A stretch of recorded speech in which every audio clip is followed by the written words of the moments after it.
ഉപയോഗശൂന്യമായ ഫ്രിഡ്ജിനെ നമുക്ക് എങ്ങനെ ഉപയോഗപ്പെടുത്താം, അതാണ് ഞാൻ ഈ വീഡിയോയിൽ കാണിക്കാൻ പോകുന്നത്. നമുക്ക് കാണാം. ഇതൊരു പൊട്ടിയ ഫ്രിഡ്ജാണ്. ഈ ഫ്രിഡ്ജിൻ്റെ അടപ്പ് മാറ്റിയിട്ട് ഇതിനകത്ത്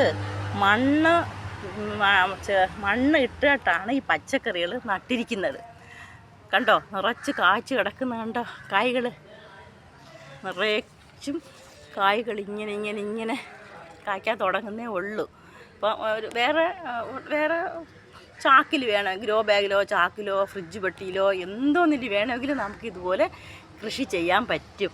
കണ്ടോ, ഇതിനകത്ത് ചേർത്തിരിക്കുന്നത് വെറും കോഴിയുടെ കാഷ്ടവും കോഴിക്കാരവും. അതാണ് എൻ്റെ വീട്ടിൽ ധാരാളം കിട്ടുന്നത്. പിന്നെ ചാണകപ്പൊടിയും മറ്റ് രാസവളങ്ങൾ യാതൊന്നൊരു കീടനാശിനിയോ യാതൊന്നും ഇടുന്നില്ല. നല്ല രീതിയിലുള്ള നല്ല ഉണ്ടോ നല്ല പച്ചക്കറികളാണ് നട്ടിരിക്കുന്നത്. വഴുതന എന്ന് പറയും, കത്തിരിക്ക എന്നും പറയും.